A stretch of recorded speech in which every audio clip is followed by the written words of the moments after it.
আগামী 30 তারিখের মধ্যে শেখ হাসিনাকে বাংলাদেশে যদি ফেরত না দাও তাহলে আসবে না, শেষ।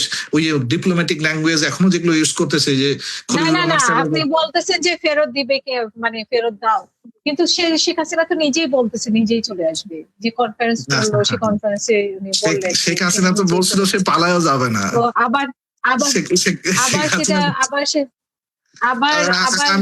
আমি আসলে শেখ হাসিনা আদালতের উপর নির্ভর করতেছে। শেখ হাসিনা হচ্ছে জাতিগতভাবে একটা জাতিকে মিথ্যা শিখাতে পারছে, ওই রকম অভিনেতা। ভারতের আসলে পরিকল্পনা কি? আমি শেখ হাসিনার কথা আমরা বিশ্বাস করি না, কিন্তু ভারত হচ্ছে এই কনফারেন্সটা তো ভারতেই করিয়েছে, মানে এটা তো এখন মোটামুটি কনফার্ম যে ভারতই করিয়েছে, তবে ভারতের উদ্দেশ্য। আমরা খুব সাফার করতেছি বাংলাদেশি মানুষ, এটা নিয়ে কোনো সন্দেহ নাই। আমাদের মতো সাফার পৃথিবীতে এই মুহূর্তে যত, হ্যাঁ আল্লাহ হয়তো বা অনেক। তারেক রহমানেরও তাদেরকে অ্যাভয়েড করার কোনো উপায় আছে কিনা? ভারতকে একেবারে দেখেন, আমি একদম পরিষ্কার ভাবে আসি, হ্যাঁ। রয়ের প্রধানও বা কি থ্রেট দিয়ে গেছেন বাংলাদেশে, সেটাও তো মানে উনি তো দল বলে এসেছেন, আপনি তো বলছেন যে আরো অপ্রকাশিত আরো অনেকে এসেছে, প্রকাশিত না হয় 4 জন না 3 জন কি বলবো মানে এসেছে, কিন্তু অপ্রকাশিত তো আরো ছিল, যেটা আপনি বলেন। দেখেন, আমি এই সম্পূর্ণ বিষয়টাই একদম খুব প্রফেশনালি একটা উত্তর দেব। আমি তো যেহেতু একজন মানে অবসরপ্রাপ্ত সেনা অফিসার, আমি কোনো হেয়লি কোনো উত্তর দিব না। আমি খুব স্পেসিফিক উত্তর যদি দেই, উত্তরটা হচ্ছে একটা দেশের নিরাপত্তা দেয় হচ্ছে নিরাপত্তা বাহিনী, এবং সেটার প্রথম বাহিনী হচ্ছে সেনাবাহিনী।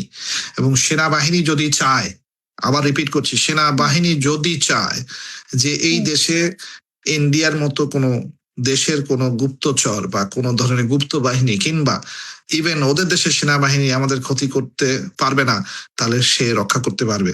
সেই ক্যাপাসিটি মানববল বাংলাদেশ সেনাবাহিনীর থাকে আমি মনে করি। আমি তার যেহেতু একজন সদস্য, আমার যেহেতু এই মনোবল আছে, আমি আমার বাংলাদেশ সেনাবাহিনীর উপরে ওই মনোবলটা রাখি যে তারা যতদিন সঠিক থাকবে এই ধরনের দুষ্ট চক্রের দুষ্ট বুদ্ধি অ্যাকসেপ্ট করতে পারবে না। কিন্তু আনফরচুনেটলি আমাদের টপ লেভেলে ওই বেনিফিশিয়ারি গ্রুপের কিছু লোক এখনো রয়ে গেছে বিধায় এইটা আমরা একটু শঙ্কিত। এই বেনিফিশিয়ারি গুলোকে কোনোভাবে আউট করা যায় নাই, যার ফলে হচ্ছে কি তারা আমাদের ওই রিস্কটুকু ওই জায়গায়, আমি বিদেশ নিয়ে রিস্ক মনে করি না, আমি আমার ঘর নিয়ে রিস্ক বেশি মনে করি। আপনি ওই ইন্ডিয়া আমার বালটাও ছিটতে পারবে না, sorry for the language, but তখনই পারবে যখন আমার ঘরের কোনো লোক, আমার ভাই অথবা আমার বন্ধু তাদেরকে সহযোগিতা করবে, তখনই এটা সম্ভব হবে।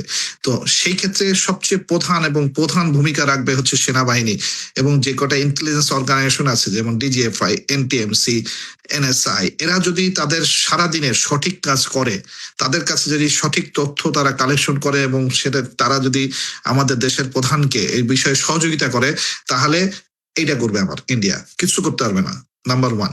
কিন্তু যদি কোনোভাবে এটার যদি একটা গ্যাপ হয়, তাহলে তারা এই জিনিসগুলো করবে। আর বাকিটা যেটা হচ্ছে ডিপ্লোমেসি, যদি geo diplomacy, definitely Tarek Rahman already শুরু করে দিয়েছেন। যেমন ধরেন আমাদের বিকল্প করতে হবে। বিকল্প কি? ইন্ডিয়ার উপরে নির্ভরশীলতা কমাতে হবে। আমাদের নির্ভরশীলতা গুলো অন্যদের, তার সবচেয়ে বড় নির্ভরশীলতা দিতে পারে পৃথিবীর মধ্যে এই মুহূর্তে সবচেয়ে বেশি চায়না, এ নিয়ে কোনো সন্দেহ নাই, পৃথিবীতে এটা নিয়ে কোনো প্রশ্ন নাই। তাহলে চায়নার সাথে যে করিডোরটা খুলতেছে সেই করিডোরকে এনশিওর করতে হবে যাতে আমাদের ব্যবসায়িক করিডোরটা খুলে যায়। ঠিক সাথে সাথে আমাদের ওরা যে সকল জায়গাগুলো খেলতেছে, যেমন দেখেন কিভাবে এই যে কুকি চীনের যে নেতাগুলোকে আনছে, ওদেরকে কি বলছে শুনবেন?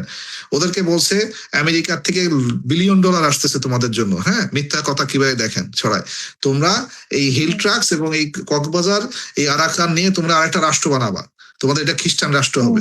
এখানে কিছু খ্রিস্টানিজম, এই যে জিওনিজম, খ্রিস্টানিজম, যেগুলো দিয়ে এখন পুরো বিশ্বের রাজনীতির চলতেছে, যে ধরেন ইসরায়েল তো পাগল হয়ে গেছে, কারণ ইসরায়েলের তো প্যান খুলে গেছে, কারণ এতদিন ধরে তারা যে সকল এন্টি মুসলিম থিওলজি চালাইছে, এটাতে আর কাজ করতেছে না।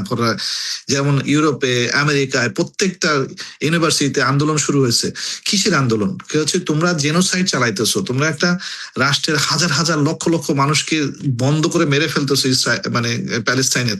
এটা অন্যায়, জাস্ট অন্যায়, আর কিছু তো না। তার তো কিছু যায় আসে না, সে তো ইউরোপের একটা ছেলে বা মেয়ে, তাদের তো দরকার নেই যে আমি প্যালেস্টাইনে স্বাধীনতাকে সে তার পতাকা উড়ায় আসবে, তা তো না। সে হচ্ছে মানবতার দিক থেকে এটা করতেছে, কারণ এইটার এন্টি হচ্ছে জিওনিজম থেকে যেগুলো আসছিল, সেগুলো কি আসছিল? রেড কাউ দিয়ে করতে হবে, শয়তান নিয়ে আসতে হবে, দাজ্জাল আসবে, এগুলো যত শয়তান, এইগুলোর সাথে কোথায় মিল পান দেখেন তো? রেড কাউ মানে কাউ কার কাছে? মোদি। বিজেপি, এই মিলগুলো খুঁজে দেখেন, দিস ইজ এ কানেক্টিভিটি। এই কানেকশন গুলো হচ্ছে there is a similar nature of theology is being. এই জন্য দেখবেন যে ইসরায়েলের বন্ধু এখন মাত্র দুইটা আছে, ইন্ডিয়া আর ইউএসএ, আর কোনো বন্ধু নাই পৃথিবীতে। তার মানে হচ্ছে ইন্ডিয়া ওই আইনে, ওই সিস্টেমে, ওই শাসনে যেহেতু চলে, আমরা মুসলিম কান্ট্রি হিসেবে আমাদের ওদেরকে কাফের হিসেবে ঘোষণা করে ওদের সাথে সকল রকমের সম্পর্ক ছিন্ন করার সময় আসছে। That is the right time. এবং এই সময় যদি আপনি আপনার ইমান দেখাইতে পারেন, আল্লাহর কাছে যদি ওই ইমানের শক্তি দেখাইতে পারেন, তাহলে আল্লাহ আপনাকে সাহায্য করবে। আমার থিওরি হচ্ছে খুব পরিষ্কার। আমার অত মানে ডিফারেন্ট ইয়েতে যাওয়ার দরকার নাই।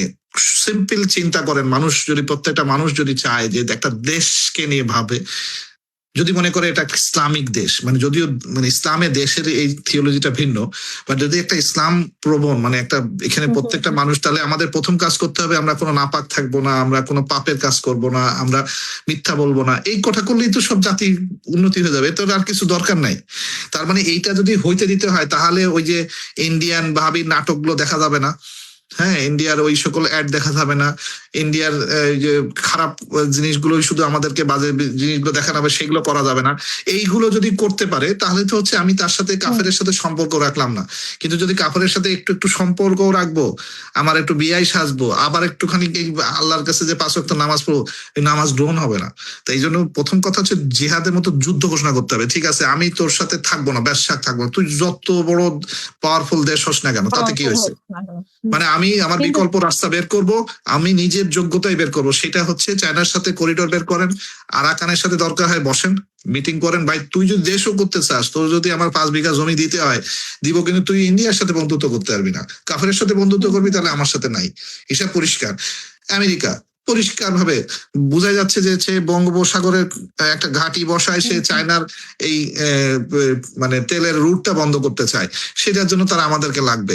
ভাই আমি তোর দিব না, তুই কাফের, পরিষ্কার কথা। এই জায়গায় কোনো মাঝামাঝি জায়গাতে যত যদি যাবেন, মাঝামাঝিদের মতো সিচুয়েশনে 2026 সাল নাই। এগুলো হয়তো আজ থেকে 50 বছর আগে ছিল, যে মাঝামাঝি একটা বিজনেসের একটা মডেল থেকে, ঠিক আছে, পার্শ্ববর্তী দেশ অমুক তমুক। এখন আর তা নাই।